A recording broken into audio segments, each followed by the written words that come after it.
Hello students. तो जैसा कि आज की इस क्लास में हम लोगों को टाइप्स ऑफ पॉलिनोमियल्स पढ़ना था। इससे पहले वाली क्लास में हमने चैप्टर नंबर 2 का एक छोटा सा इंट्रोडक्शन कर लिया था। पॉलिनोमियल्स क्या होते हैं, मतलब बहुपद क्या होते हैं, इसके बारे में हमने जान लिया। तो अगर आप लोगों ने मेरी वो इंट्रो वाली क्लास नहीं देखी है तो प्लीज़ पहले जा करके वो वाली वीडियो देख लीजिए। ठीक है, मैंने नीचे डिस्क्रिप्शन बॉक्स में अपने सभी जो अब तक की वीडियोज़ बन चुकी हैं उनके लिंक दे दूँगा। ठीक है, तो वहाँ से जा करके आप इसकी जो फर्स्ट वाली वीडियो चैप्टर 2 की पहले वो देख लीजिएगा। ठीक है, कि पॉलिनोमियल्स क्या होते हैं, उसके बाद में टाइप्स ऑफ पॉलिनोमियल यानी इस वाली वीडियो पर आइएगा। तो खैर बात करते हैं आज के अपने इस टॉपिक की, जिसका नाम है टाइप्स ऑफ पॉलिनोमियल्स। तो टाइप्स ऑफ पॉलिनोमियल्स की अगर हम बात करें तो उसको दो बेसिस पर डिवाइड किया गया।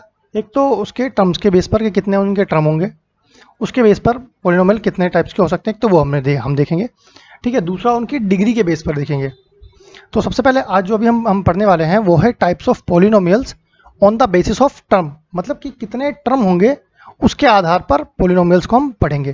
ठीक है, अगर हिंदी में हम इसको बोलें तो बहुपद के प्रकार अगर हम पढ़ें तो जो ये लिखा है बेसिस ऑफ टर्म, इसका मतलब है उनके पदों के आधार पर, मतलब जितने उनके पद होंगे उसी के हिसाब से उनका नाम दिया जाएगा।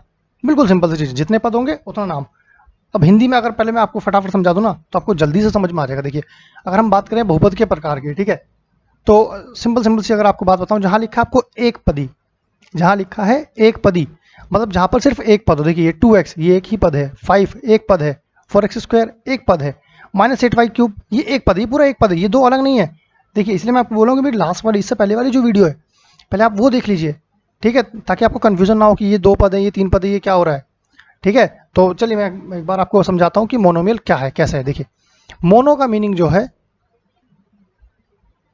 मोनो का जो मीनिंग है वो होता है सिंगल। ठीक है, सिंगल का मतलब वन।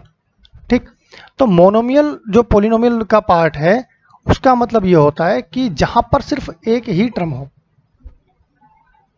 ठीक है, मोनोमियल में क्या हो, मोनोटर्म यानी एक सिंगल टर्म हो, एक सिंगल टर्म हो।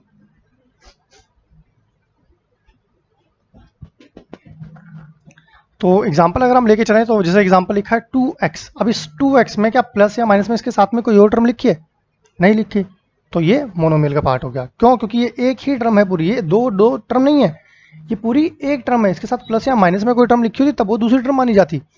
तो अगर सिर्फ एक सिंगल टर्म है तो उसको क्या बोलेंगे, मोनोमियल यानी एक पदी। बिल्कुल सिंपल सी बात। या फिर मान लीजिए दूसरा नंबर क्या लिखा है, 5।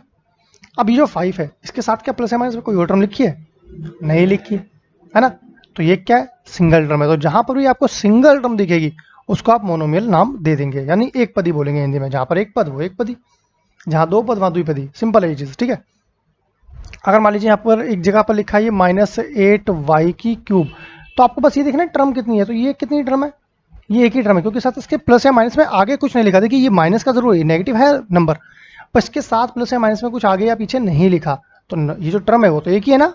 तो इस वजह से इसको भी क्या बोलेंगे हम, मोनोमियल यानी एक पदी। तो जहां पर एक पद होगा वो एक पदी हो जाएगा। बिल्कुल सिंपल सी बात। ठीक है, इसमें कोई कंफ्यूजिंग जैसी चीज है नहीं। अच्छा हाँ, एक बात मैं आपको और समझा दूं, मोनोमियल हालांकि पोलिनोमियल्स का ही एक पार्ट है, पर मोनोमियल को हम अलग से पढ़ते हैं, इसको पोलिनोमियल में गिना नहीं जाता है। ठीक है, इसको थोड़ा आप ध्यान रखिएगा इस चीज को। जब हम पोलिनोमियल्स की बात करें तो वहां पर एक से ज्यादा टर्म होनी चाहिए तभी बात करेंगे। ठीक है, ये इसी का ही एक पार्ट है, इसलिए हम इसमें पढ़ते हैं इसको। चीज ये है बस यहाँ पर। ठीक है, तो मोनोमियल हमको समझ में आ गया, जहां पर एक सिंगल टर्म होगी उसको हम मोनोमियल बोल देंगे। अब बात करें अगर बायनोमियल की, ठीक है, बायनोमियल का मतलब जहां पर बाय लिखा होता है उसका मीनिंग होता है टू। ठीक है, टू का मतलब आपको पता चल गया, हिंदी में जैसे लिखा है द्विपदी, नाम से पता चल गया द्विपदी मतलब दो पद, है ना। अब देखिए यहाँ पर मैंने px क्यों लिखा और यहाँ मैंने px क्यों नहीं लिखा, क्योंकि जो सिंगल टर्म होती है ना, single term single term single term, उनको एक पदी या मोनोमियल बोलते हैं। तो उसके आगे हम px नहीं लगा रहे। क्यों नहीं लगा रहे, क्योंकि पोलिनोमियल होते हुए भी पोलिनोमियल नहीं होता, क्योंकि पोलिनोमियल का मीनिंग क्या है, जहाँ पर एक से ज्यादा पद हो यानी एक से ज्यादा टर्म हो। यहाँ पर तो है ही नहीं, इसलिए हमने इसका px इसके आगे नहीं लगाया हुआ। यहाँ पर हर जगह px px px लगाया, मतलब p फॉर पोलिनोमियल। ठीक है, तो अब द्विपदी यानी बायनोमियल का मीनिंग क्या होगा कि जहां पर दो टर्म हो। फॉर एग्जांपल यहाँ पर हमने लिखा है 2x² -y, तो ये एक टर्म हो गई, फिर प्लस या माइनस का साइन लगेगा, फिर एक और टर्म हो गई, तो एक ये टर्म हो गई, एक ये टर्म हो गई। कितनी टर्म हो गई, दो टर्म हो गई, तो इसको बायनोमियल बोल देंगे। ऐसे अगर लिखा है y⁻50 माइनस फिर से y, तो एक ये टर्म हो गई, एक ये टर्म हो गई, फिर से दो टर्म हो गई, तो फिर से बायनोमियल हो गया। ऐसा नहीं कि सिर्फ माइनस का साइन होगा, प्लस का साइन भी हो सकता है। जैसे for example x plus Y, एक ही टर्म एक ही टर्म, जब दो टर्म हो जाए तो 2 यानी कि दो टर्म हो गई, मतलब बाइनोमियल। हिंदी में सिंपल, दो पद है तो उसको द्विपदी बोल देंगे आप। बिल्कुल बिल्कुल सिंपल सी चीज़ है, ठीक है। इसमें कोई कंफ्यूजिंग वाली बात नहीं है। कितनी पावर हो उससे कोई मतलब नहीं है आपको, पावर 50 हो, पावर 100 हो, कुछ भी हो पावर, आपको किसी की पावर किसी डिग्री से कोई मतलब नहीं है, घात कुछ भी हो। आपको बस क्या ध्यान रखना है भी यहाँ पर कि टर्म कितनी है। अगर दो टर्म है तो सिंपल उसको बाइनोमियल का नाम दे सकते हैं आप, ठीक है। इतनी सी पहचान इसकी बहुत है। बात करें अब ट्राइनोमियल्स की, तो ट्राइनोमियल्स नाम से पता चला, इस ट्राई का मीनिंग होता है 3। ट्राई का मतलब क्या होता है? 3, मतलब जहां पर 3 टर्म होंगी। हिंदी में लिखा है ना त्रिपदी, त्रि का मतलब क्या होता है, सबको पता है, त्रि का मतलब होता है 3।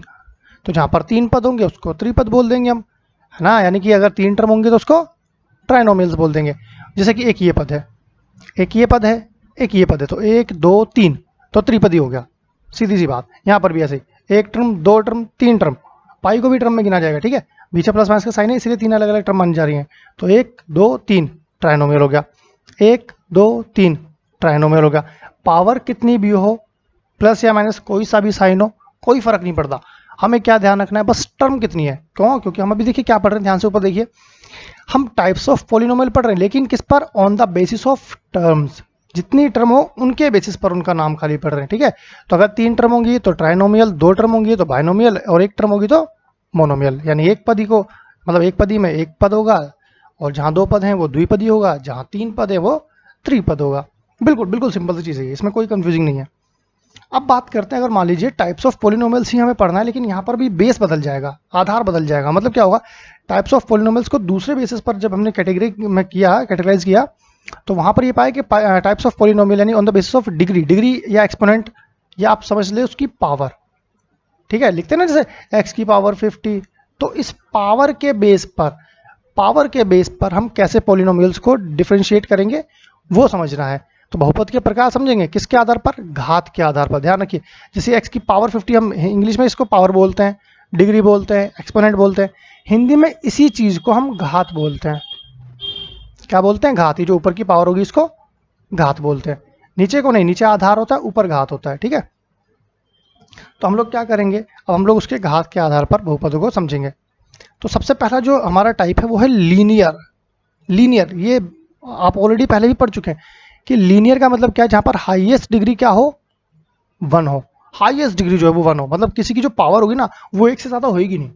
फॉर एग्जाम्पल, आपने अगर गलती से ऐसे लिखा x की पावर मान लीजिए 2 लिखा, तो भाई ये नहीं है, इसको नहीं माना जाएगा। क्यों? क्योंकि हाईएस्ट डिग्री क्या होनी चाहिए? 1 होनी चाहिए। मतलब अगर सिर्फ x लिख दिया तो माना जाएगा।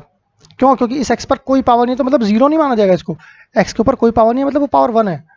अगर हमने मान लीजिए फॉर एग्जाम्पल इसे लिख दिया कि z है, तो इस z के ऊपर अगर कोई पावर नहीं लिखी, मतलब वो 1 पावर है, 1 को लिखा नहीं जाता, ठीक है।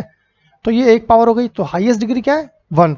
तो इसका मतलब इसको क्या बोलेंगे? लीनियर, यानी रेखिक। हिंदी में इसको रेखिक नाम देंगे, जिसकी हाईएस्ट डिग्री, मतलब जिसकी जो घात है वो अधिकतम 1 हो। जैसे 4x + 3, तो यहाँ पर ये जो x है, इस x के ऊपर क्या है? कुछ भी नहीं लिखा, मतलब इसकी 1 पावर, जहाँ कुछ नहीं लिखा वहाँ पर 1 पावर होगी, ठीक है। तो जब डिग्री 1 होगी, हाईएस्ट डिग्री 1 होगी, तो उसको लीनियर बोलेंगे, लीनियर पॉलिनोमियल। हिंदी में रेखिक बहुपद कहा जाएगा। 7y, y के ऊपर कितनी पावर है? कुछ नहीं है, मतलब 1 है। t + √5, t की कितनी पावर है? हमें ना, हमें मैक्सिमम पावर देखनी। देखिए इस 5 की जो हाफ है, ये जब √5 लिखा है मतलब 5 की पावर हाफ है, तो हमें 5 को नहीं देखना, हमें देखना है हाईएस्ट कितनी डिग्री है। तो इसकी हाफ है, इसकी 1 है, तो हाईएस्ट तो 1 हो गई ना, इसलिए इसकी 1 है डिग्री, तो इसलिए इसको भी लीनियर बोलेंगे। ध्यान रखिए, हाईएस्ट डिग्री देखनी है हमको, लोएस्ट नहीं देखनी, हाईएस्ट देखनी है। तो जिस भी आपकी पोलिनोमियल में हाईएस्ट जो डिग्री है वो अगर 1 हो तो उसको लीनियर पोलिनोमियल कहेंगे, या हिंदी में रेखिक बहुपद बोला जाएगा। सिंपल सी बात हो गई। तो जिसकी 1 पावर होगी वो लीनियर हो जाएगा। अब अगर मान लीजिए पावर 1 की जगह पावर 2 हुई, तो जैसे फॉर एग्जांपल अगर x की पावर 1 है, ठीक है, तो आपने इसको क्या बोल दिया? आपने इसको नाम दे दिया भाई ये लीनियर है, ठीक है। तो 1 पावर असल में लिखी नहीं जाती है। लेकिन अगर इसी में मान लीजिए हमने x की पावर को 2 कर दिया, पावर जो है बढ़ गई, 2 हो गई, तो तब क्या इसका नाम होगा? तब इसका नाम हो जाएगा क्वाड्रेटिक। क्वाड्रेटिक, क्वाड्रेटिक मतलब द्विघाती। देखिए नाम फिर ध्यान से देखिए, द्विघाती, जिसकी घात क्या हो? 2 हो, है ना। हाईएस्ट डिग्री देखना, ऐसा नहीं कि कोई लॉस देख लो। देखो जैसे यहाँ पर x है, अब इसकी x की पावर यहाँ 1 है, यहाँ x की पावर 2 है, तो ये पूरा एक पोलिनोमियल है। हालांकि 3 टर्म है तो ट्राइनोमियल इसको कहेंगे वैसे, लेकिन है तो पोलिनोमियल ही ना। तो एक टर्म, दो टर्म, तीन टर्म इसमें इसकी पावर 1 है, इसकी पावर यहाँ कितनी है 2 है, तो हमें हाईएस्ट देखनी है, तो हाईएस्ट तो 2 है ना, हाईएस्ट डिग्री हमको चेक करना है। तो हाईएस्ट डिग्री अगर 2 होगी तो उसको क्वाड्रेटिक पोलिनोमियल बोलेंगे।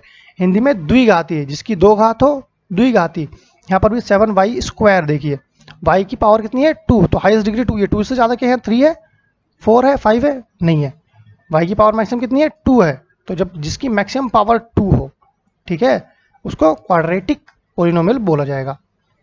अब अगर ऐसी बात करें, देखिए एक यहाँ पर भी है, ये इतना बड़ा एक पोलिनोमियल है, इसमें भी देखिए यहाँ पर x की पावर कितनी है 1 है, यहाँ x की पावर 2, तो हाईएस्ट कितनी है 2 है, तो हाईएस्ट डिग्री जब 2 होगी तो उसको क्या बोलेंगे क्वाड्रेटिक। देखिए हाईएस्ट डिग्री 2, उसको क्वाड्रेटिक।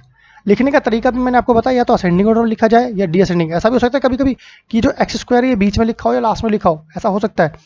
इसका मतलब ये नहीं कि आप जो आगे वाले नंबर को देख ले, नहीं। अगर फॉर एग्जाम्पल इसको इस तरह से मान लीजिए लिखा गया होता कि 4x + 5x² + 9, तो ऐसा नहीं है कि आप इस x की पावर को 1 देख के इसको लीनियर नाम दे दें, नहीं नहीं नहीं।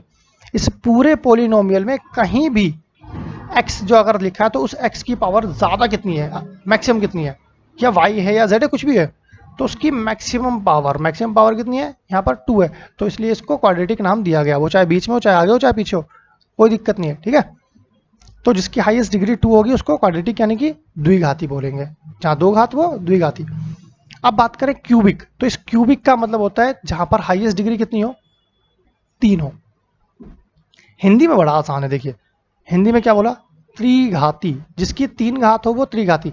3 पद नहीं हो, 3 घात हो, ध्यान रखिए, 3 पद नहीं 3 घात। जैसे फॉर एग्जांपल यहाँ लिखा है 7x³ + x, देखिए यहाँ पर x की पावर 1 है, यहाँ पर x की पावर 3 है, तो मैक्सिमम पावर कितनी है, हाईएस्ट डिग्री कितनी है, हाईएस्ट डिग्री 3 है ना। अधिकतम जो इसकी वो है घात है वो क्या है, वो 3 है, तो इसलिए इसको त्रिघाती यानी इंग्लिश में हाईएस्ट डिग्री अगर 3 है तो उसको क्यूबिक बोला जाएगा।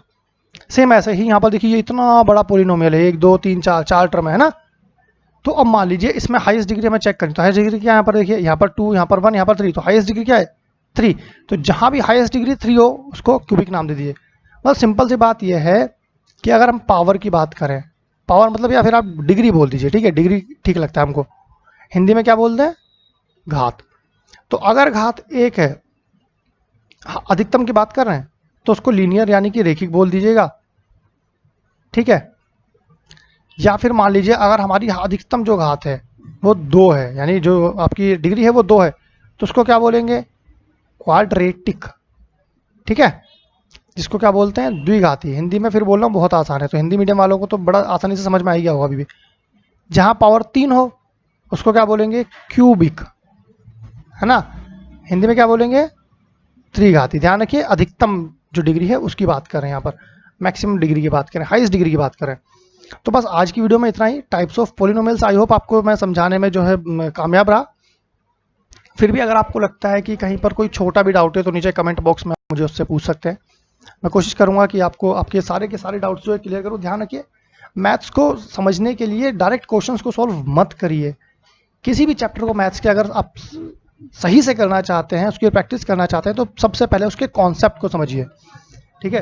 अगर आपको कॉन्सेप्ट्स माइंड में क्लियर हो गए तो आपसे क्वेश्चंस में मिस्टेक नहीं होगी, ठीक है। डायरेक्ट क्वेश्चन पे मत कूद जाया करो कि जाके सीधा हमें क्वेश्चन सॉल्व करना है, हाँ हमें x की पावर जो 3 है, 5 की पावर 2 है, फटाफट से इसको सॉल्व करना सीखना। नहीं, क्वेश्चन को सॉल्व करना सीखने से पहले आपको उस चैप्टर का जो कॉन्सेप्ट है वो समझना बहुत ज़रूरी है। अगर आप कॉन्सेप्ट नहीं समझेंगे तो एग्जाम में क्वेश्चंस को घुमाया जाता है, डायरेक्ट क्वेश्चन नहीं दिए जाते, तो आप लोग कंफ्यूज हो जाते हैं। इसीलिए अगर आप लोगों को लगता है कि आप एग्जाम में क्वेश्चंस नहीं कर पाते, घर पे आप क्वेश्चन कर लेते हैं, तो इसका सिंपल सा आपका यही जो है वो ट्रिक है कि आप पहले कॉन्सेप्ट को सही से समझिए। अगर आप कॉन्सेप्ट सही से नहीं समझते हैं, डायरेक्ट क्वेश्चंस की प्रैक्टिस करते हैं, तो आपके एग्जाम में मैक्सिमम चांस है गलतियां करने के, ठीक है। तो किसी भी चैप्टर को, मैथ्स के किसी भी चैप्टर को अगर आप पढ़ रहे हैं तो पहले उसके कॉन्सेप्ट को समझिए, उसकी बेसिक टर्म्स को माइंड में क्लियरिफाई करिए एकदम अच्छे से, उसके बाद में क्वेश्चंस की प्रैक्टिस करिए, ठीक है। तो आई होप आप समझ गए कि आपको किस तरह से काम करना है अभी। तो बस अब आज की वीडियो में इतना ही, ठीक है। मिलेंगे अपनी नेक्स्ट वीडियो में और वहां पर सीखेंगे कि किस तरह से पॉलिनोमियल्स को सॉल्व किया जाता है, ठीक है। तब तक